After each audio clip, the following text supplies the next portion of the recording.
اعوذ باللہ من الشیطان الرجیم، بسم اللہ الرحمن الرحیم۔ آج میں جس سورت کا ترجمہ تفسیر بیان کروں گی وہ سورت الجمعہ ہے۔ اس میں 2 رکوع اور 11 آیتیں ہیں۔ ترجمہ ہے: اللہ کی پاکی بولتا ہے جو کچھ آسمانوں میں ہے اور جو کچھ زمین میں ہے۔ بادشاہ کمال پاکی والا، عزت والا، وہی حکمت والا ہے۔ وہی ہے جس نے ان پڑھوں میں انہی میں سے ایک رسول بھیجا کہ ان پر اس کی آیتیں پڑھتے ہیں اور انہیں پاک کرتے ہیں اور انہیں کتاب اور حکمت کا علم عطا فرماتے ہیں، اور بے شک وہ اس سے پہلے ضرور کھلی گمراہی میں تھے، اور ان میں سے اوروں کو پاک کرتے ہیں اور علم عطا فرماتے ہیں جو ان عقلوں سے نہ ملے، اور وہی عزت و حکمت والا ہے، اور اللہ کا فعال ہے جسے چاہے دے، اور اللہ بڑے فضل والا ہے۔ ان کی مثال جن پر توریت رکھی گئی تھی پھر انہوں نے اس کی حکم برداری نہ کی، گدھے کی مثال ہے جو اپنی پیٹھ پر کتابیں اٹھائے ہے۔ کیا ہی بڑی مثال ہے ان لوگوں کی جنہوں نے اللہ کی آیتیں جھٹلائیں، اور اللہ ظالموں کو راہ نہیں دیتا۔ تم فرماؤ اے یہودیو، اگر تمہیں یہ گمان ہے کہ تم اللہ کے دوست ہو اور لوگ نہیں تو مرنے کی آرزو کرو،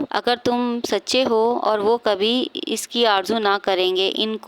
کو اعمال کے سبب جو ان کے ہاتھ آگے بھیج چکے ہیں، اور اللہ ظالموں کو جانتا ہے۔ تم فرماؤ وہ موت سے تم بھاگتے ہو، وہ تو ضرور تمہیں ملنی ہے، پھر اس کی طرف پھرے جاؤ گے جو چھپا اور ظاہر سب کچھ جانتا ہے، پھر وہ تمہیں بتا دے گا جو کچھ تم نے کیا تھا۔ اے ایمان والو، جب نماز کی اذان ہو جمعے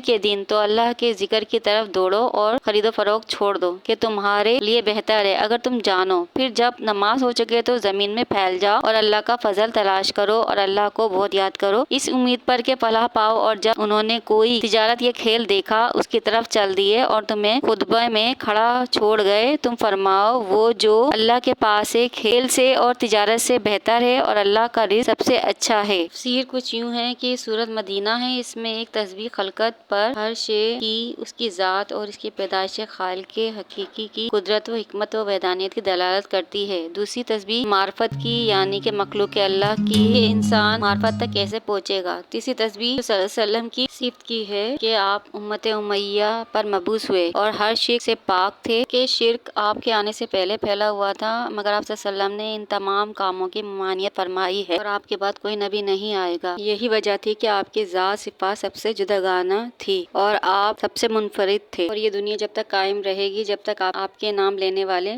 دنیا میں موجود رہیں گے۔ آگے جمعے کی فضیلت بیان ہوئی ہے کہ جب جمعے کا دن آئے تو تمام مسلمان کام چھوڑ کر نماز جمعہ ادا کریں، اور جب اپنے فرائض بجا لائیں تو تجارت کریں، یہ بہتر ہے، کیونکہ جمعے کی فضیلت بہت ہے۔ اس دن دنیا بنی، اس دن آدم علیہ السلام دنیا میں آئے، جب حضرت ابراہیم علیہ السلام کو آگ میں ڈالا گیا تو اسی دن یعنی کہ جمعے والے دن آپ کو نجات دی گئی۔ حضرت نوح علیہ السلام کی کشتی کنارے لگی طوفان نوح کے بعد، اور قیامت بھی جمعے کے دن ہی برپا ہوگی، یعنی کہ اسی دن وہ آئے گی، اور جمعے کے دن کو سید الایام بھی کہا جاتا ہے، اور جمعے کا خطبہ سننا لازمی ہے، اور اس دن تمام مسلمان خوشبو لگا کر جمعے کے دن مسجد میں جا کر خطبہ سنیں اور نماز ادا کریں، یہ سب سے افضل ہے، کیونکہ یہودی اتوار کے دن کو اہمیت دیتے ہیں، لیکن مسلمانوں کے لیے اللہ تعالیٰ نے جمعے کو ہی افضل دن قرار دیا ہے، اس لیے ہمیں نیک اعمال بجا لانا چاہیے اور نیکی کر کے اپنے گناہوں کو بخشوانے کا دن یہی جمعے کا دن ہے۔ اب میں آپ سے زیادہ چاہوں گی مجھے اپنی دعاؤں میں یاد رکھیں، میری ویڈیو کو شیئر کریں اور لائک کریں اور سبسکرائب کرنا نہ بھولیں۔